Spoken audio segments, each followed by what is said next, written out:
감사합니다. 3일 동안 승리하셨죠? 저는 이 조명빨인데 이 조명이 하나 꺼졌네요. 원집사님 뒤에 조명 하나 켜주십시오. 조명을 좀 받아야지 제가 좀 그죠? 펄났죠? 어느 성경학자가요, 성경 전체 신약 구약 이 전체를 두 문장으로 이렇게 줄여서 표현할 수 있다라고 말을 했습니다. 첫 번째 문장은 뭐냐면 땅에서 사람들이 하나님께 부르짖더라. 두 번째 문장은 하늘에서 하나님이 응답하시더라. 여러분 성경의 축약입니다. 땅에서 살아가는 한계를 가진 인생의 아픔이 있고 고통이 있고 때로는 넘지 못할 인생의 산과 같은 장벽을 가로놓이는 이 땅을 사는 사람들이 누구에게 전지전능하시고 우리의 기도를 들으시고 우리의 작은 신음소리에도 응답하시는 하나님께 부르짖더라. 기도죠, 기도. 자, 기도하면 그 하나님은 어떻게 하실까요? 하늘에서 하나님이 들으시는 거예요. 우리 기도에 응답하시는 하나님을 여러분 믿으십니까? 어느 곳에서 어떤 상황에 어떠한 인생의 아픔과 장벽에 놓였다 할지라도 여러분 하늘은 열렸어요. 하늘은 반드시 열려 있습니다. 우리가 그 하나님을 향한 믿음이 없을 뿐이지 하나님은 우리에게 언제나 열린 하늘을 바라봐라. 내가 너를 알고 있고 내가 너를 울부짖고 내 앞으로 나오면 내가 너희를 만나줄 거다. 이건 하나님의 말씀이에요, 말씀. 오늘 본문의 내용이 뭐냐 하면은 400년 동안 애굽에서 종살이를 하던 이스라엘 백성들의 이 종살이의 종지부를 찍는 출애굽의 이야기입니다. 애굽에서 나오는 것을 말하는, 그래서 엑소더스라고 이야기합니다. 지금 내 삶 속에 압박이 있고 그 속에는 이겨내질 못하는 인생의 무게가 있고 애굽입니다. 애굽. 내 마음속에 평강이 없고 무언가의 삶에서 쫓기고 근데 여기서 우리가 엑소더스 이것을 탈출할 수 있는 그 비결이 뭐냐는 거예요. 우리 인생은 이 땅을 살면서요 끊임없이 출애굽을 하는 삶의 신앙 여정이 되어야 됩니다. 아직도 예수를 믿었다는데도 출애굽을 못하고 있는 거예요. 자기 스스로가 가두어져서 묶여져서 벗어내지 못하여서 끊임없는 인생의 악순환이에요. 그 서클에서 우리가 벗어날 수 있는 비결이 뭐냐는 거예요. 그게 오늘 본문 속에 성경 우리에게 해답을 준단 말이에요. 그래서 출애굽의 이야기와 함께 어떻게 시작이 되어졌고 또 하나님은 출애굽을 어떻게 준비하시는가. 그게 오늘 본문 전체의 배경입니다. 오늘 본문에 보면 이런 표현이 있더라고요. 여러분 24절에 한번 보세요. 하나님이 그들의 고통 소리를 들으시고, 고통 소리를 들었다는 것은 백성들은 부르짖었다라는 거예요. 부르짖는데 보니까 무엇으로 말미암아서 그들이 하나님 앞에 부르짖기 시작합니까? 그들의 고통으로 인해 가지고. 23절에 보면은 애굽 왕은 죽었고라는 이런 표현이 나타나죠. 이 애굽 왕은 세상의 왕입니다. 이 땅의 방법입니다. 사람의 눈에 보여지는 겁니다. 그런데 그걸로는 이스라엘 백성들이 안고 있는 인생의 문제를 해결할 수가 없었어요. 실질적으로 요셉이 국무총리로 있었을 때는요, 애굽 왕이 요셉하고의 관계성 때문에, 그리고 요셉이 하나님의 계시를 받아서 그의 꿈을 해석하면서 애굽에는 풍요를 누리게 하고요. 그런 배경으로 인해 가지고 요셉은 높이 올라가게 되죠. 제2인자가 되어지고요. 그리고 요셉을 따르는 자들이 많았습니다. 그런데 시대가 지나서 요셉은 잊혀지고 요셉을 모르는 왕들이 등극을 하기 시작하면서 이스라엘 백성들의 세력이 굉장히 많아졌어요. 그러니까 당연히 애굽 왕이 견제하기 시작하는 거죠. 그러면서 그들에게 고통의 노역을 배가시키는 겁니다.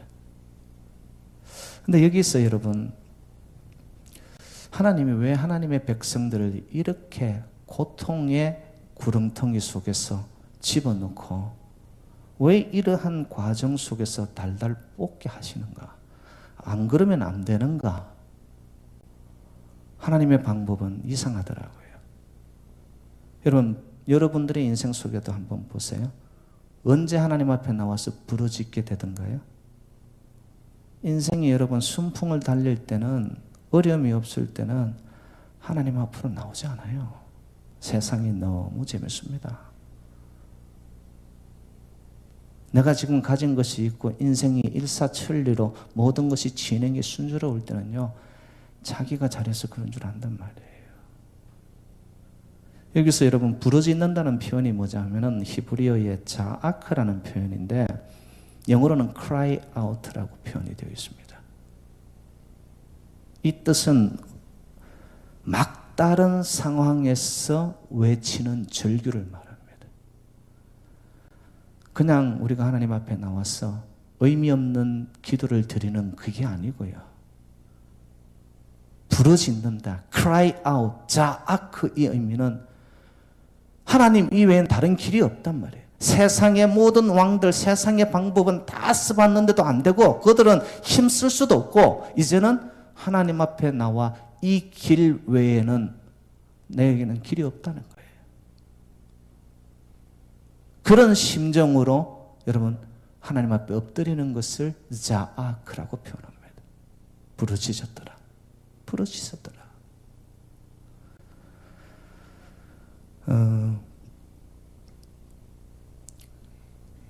하나님은 왜 그러면 이런 극한 상황까지 하나님의 백성들을 몰고 가실까? 그럼 거기는 이유가 있습니다. 하나님은 하나님의 백성들을 연단하시기 위해서, 어떻게 보면은 이거를 거치지 않으면 하나님의 백성들로서 울부짖는 cry out 하는 그 단계까지 가지 않으니까. 여러분 우리가 언제 울부짖고 하나님 앞에 나타나냐 하면요, 자기 한계에 이르는 정점이 올 때 내 힘으로는 불가합니다. 도대체 저는 길이 없습니다. 그 심정이 들 때만 하나님 앞에 나와가지고 울부짖는 거예요. 부르짖는 거예요. 근데 그 울부짖게 하는 하나님이 동원한 방법이 뭐냐면 고통입니다. 고통. 노동이 심하게 하고 일이 꼬이게 하고 생각지 않은 일들이 퍽퍽 터져 나오고 때로는 내 신체에 적신호가 뜨기 시작하고 잘 나가던 우리 자녀들이 엇길로 나가기 시작하고 내 비즈니스가 탄탄했는데 한순간 내리막길을 만나게 하고. 여러분 이게 다 뭐냐? 하나님 편의 구원의 역사의 편에서 볼 때는 하나님이 하나님의 백성들을 부르시는 신호란 말이에요. 이게 고통 소리를 들으시고 부르짖으면 하나님은 들으신단 말이에요. 그 극한 최대의 인생의 아픔 속에, 정점 속에서 내 인생의 한계로서 더 이상 나는 할 수 없습니다라고 주님 앞에 두 손 들고 자복하며 하나님만을 찾는 마음, 여러분 그게 부르짖는 겁니다. 여러분 언제 내 영의 가장 밑바닥에서 정말 하나님이 도와주지 않으면 저는 살 수 없습니다라는 여러분 절박한 절규에 가까운 부르짖음이 있으셨나요? 요즘 그리스도인들이요, 이 신앙의 야성을 잃어가요.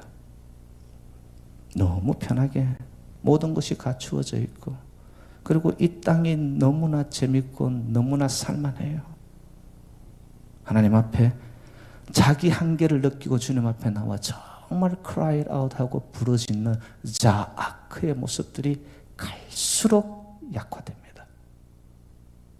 그러니까 하나님이 멀리 있게 느껴질 수밖에 없는 거예요. 오늘 저녁 여러분 어떤 고통의 소리가 여러분들을 붙잡고 있습니까? 여러분을 괴롭힙니까? 생각지 않은 일들이 여러분 앞에 떨어졌습니까? 여러분, 하나님이 그들의 고통 소리를 들으시고, 저는 거기 그들을 대신해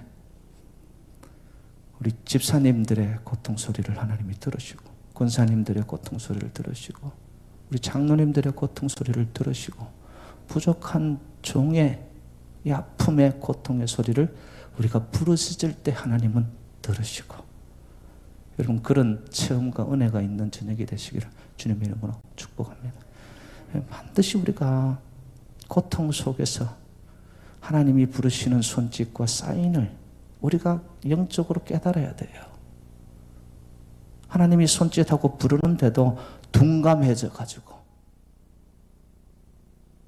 완전히 영적으로 불감증이 왔어요. 하나님 앞에 나오지 않아도 살만하니까. 육은 살아나는데 영은 갈수록 죽어져요. 그러니까 하나님의 이 시그널을 모르는 거예요, 이거를. 여러분, 시그널을 무시하고 가다가는 어떻게 되어지죠? 크래시 나타납니다. 쾅! 그때는 벌써 우리가 늦은 거예요. 하나님이 우리들의 고통 소리를 들으시고 울부짖고 하나님 앞에 우리를 드리고 진심으로 사모함으로 주밖에는 나에는 다른 길이 없습니다. 아버지, 이 연약한 손을 하나님의 강한 손과 팔로 붙잡아 주십시오.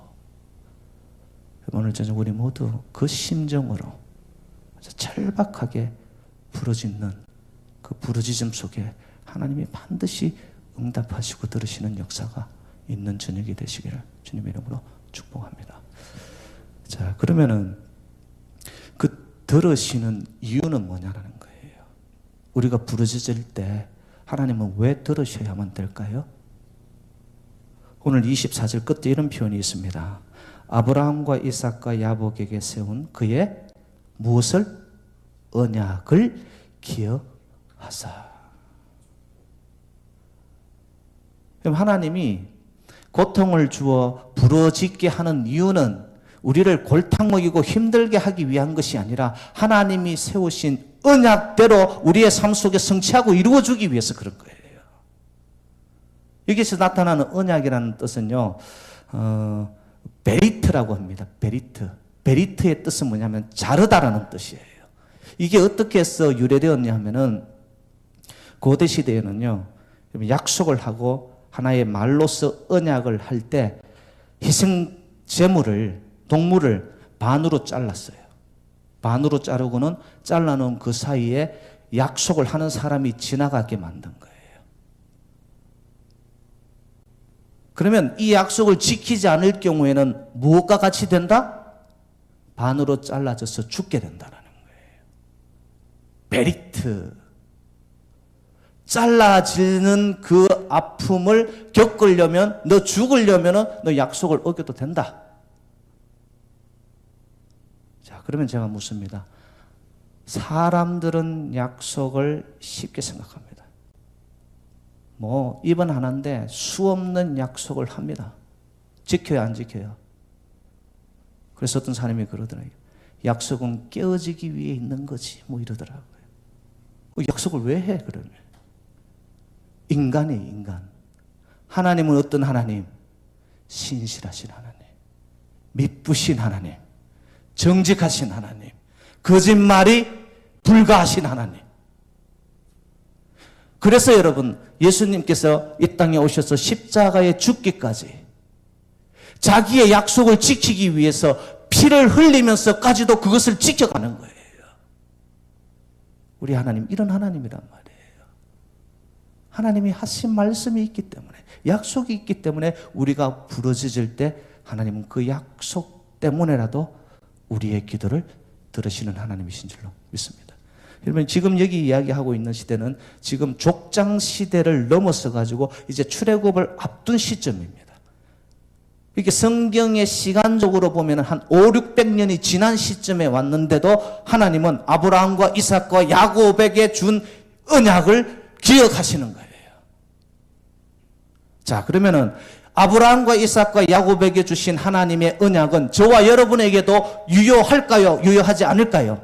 지금도 하나님의 언약은 동일하게 역사하시고 지금도 유효한 줄로 믿으시기를 주님의 이름으로 축복합니다. 그 약속은 나의 약속이에요. 하나님이 나를 위하여 이루어 주신 약속이에요.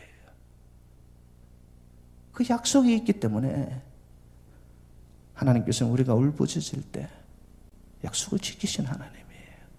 제가 말씀 한 군데만 찾을게요. 창세기 15장 13절로 14절. 여호와께서 아브라함에게 이르시되 너는 반드시 알라. 내 자손이 이방에서 객이 되어 그들을 섬기겠고 그들을 400년 동안 내 자손을 괴롭히리니. 자, 벌써 성경에서 아브라함 때부터 이 애굽의 역사를 하나님께서는 예언하신 거예요.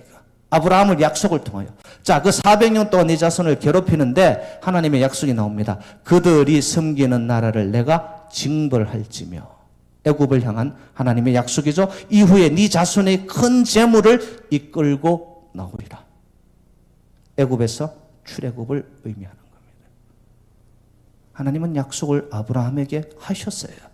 하신 대로 하나님은 언약을 이루시는 하나님. 이루시는 하나님. 여러분, 그 약속이 지금 저와 여러분에게도 동일하게 하나님은 그것을 지켜가시는 신실하신 하나님임을 믿으시기 바랍니다. 아, 하나님이 하신 약속이 있다라는 거예요. 예. 그러면은 우리가 그렇게 부러지고 그러면은 언약 때문에 자기를 죽이기까지도 약속을 지키시는 하나님. 그렇게 우리가 기도할 때 우리에게 주어지는 결과가 뭐냐? 그게 오늘 본문 마지막입니다. 25절. 우리 25절로 가봐요. 25절 다 같이 시작. 하나님이 이스라엘 자손을 돌보셨고 하나님이 그들을 기억하셨더라. 아멘. 여러분, 우리가 울부짖고 언약을 기초로 해서 기도의 초석이 되는 것이 하나님의 약속이란 말이죠. 그 약속을 붙잡고 기도하고 우리가 부르짖을 때 하나님은 우리를 돌보시는 거예요. 여기서 돌보셨다는 것은 두 단어의 합성어입니다. 보다라는 그리고 알다라는. 여러분, 돌보려면은 상황을 알아야 되지 돌볼 거 아니에요. 우리가 안다라는 것 자체는요, 굉장히 피상적일 경우가 많습니다. 그런데 하나님이 돌보시고 안다라는 것은 우리의 삶의 깊은 관심과 속사정까지도 아시고 하나님은 역사는 굉장히 섬세하게 이루어집니다. 돌보신다는 뜻입니다. 영어로 concerned. 우리가 울부짖고 우리의 기도의 자리가 있을 때 하나님은 우리를 향하여 기억하여 눈길을 돌리고 귀를 기울이고 우리의 마음을 감찰하시고 통찰하시고 큰선. 여러분, 우리가 기도할 때 그저 허공을 치는 기도, 땅에 떨어지는 기도가 아니라 하나님의 약속을 믿고서 부르짖고 정말 이 길 아니면 안 되는 절대절명의 위기 앞에서 절규하는 심각한 절박한 심정으로 하나님 앞에 아뢰면 하나님께서는 우리의 기도를 들으시고 그리고 돌보시기 시작하는 거예요. 길을 열어주신단 말이에요. 굉장히 섬세하게. 여러분, 출애굽기 3장의 이야기는 뭐냐? 그 하나님이 구원의 역사를 열어가는데 모세라는 한 사람 지도자를 준비시켜서 하나님께서 길을 열어가시는 섬세한 역사를 기록하고 있습니다. 사랑하는 여러분들, 오늘 저녁도 저희들 함께 기도할 거예요. 근데 여기 앉아있는 이 기도의 시간이 여러분 그냥 습관과 형식과 마지못해서가 아니라 여러분과 하나님과의 독대하는 시간으로 영과 영이 만나는 시간이 되기를 주님의 이름으로 축복합니다. 주 안의 기쁨 누림으로 풍랑이 잔잔하니 세상과 나는 간곳 없고 구속한 주만 보이도다. 내 안에 있는 풍랑도 고통도 여러분 주 안으로 들어가는 영적인 깊은 교제와 만남이 이루어지는 그곳에 있으면 여러분 풍랑이 잔잔해지는 거예요. 문제가 해결되는 거예요. 돌보심을 받는 거예요. 약속을 하셨잖아요. 약속을. 그리고 기억하셨더라. 하나님이 저와 여러분의 삶의 형편과 처지를 다 보고 눈여겨서 기억하고 계신 거예요. 기억하고 있다가 하나님의 때가 참에 하나님의 방법으로 인생의 엑지스를 열어가시는 하나님. 하나님만의 방법으로. 여러분 놀라우신 하나님, 위대하신 하나님, 전능하신 하나님을 믿으십니까? 그러면 우리는 울부짖어야죠. 울부짖어야죠. 말씀 한 군데 찾고 마칩시다. 우리 이사야서로 한번 가봅시다. 이런 말씀들은 여러분 평소에는 잘 못 보는 말씀인데요. 이사야서 58장. 이사야서 58장.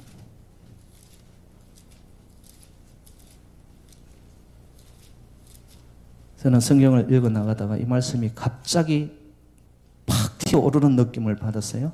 여러분 이 말씀은 나의 말씀으로 좀 붙잡으세요. 이사야서 58장 9절 말씀 한번 가봐요. 제 성경으로는 구약 1039면쯤에 있습니다. 이사야서 58장 9절 우리 다 같이 읽습니다. 시작.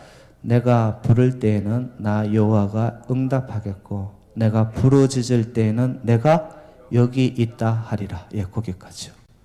여러분 오늘 저녁에 우리의 고통 소리를 하나님이 부르짖을 때 들으시고 하나님께서 내가 여기 있다. 내가 너와 함께 한다. 내가 너의 기도수를 다 들었어. 내가 인생의 해답을 준비하고 있다. 엑짓을 준비하고 있다. 응답을 받는 저와 여러분 우리 모두가 되시기를 주님의 이름으로 축복합니다.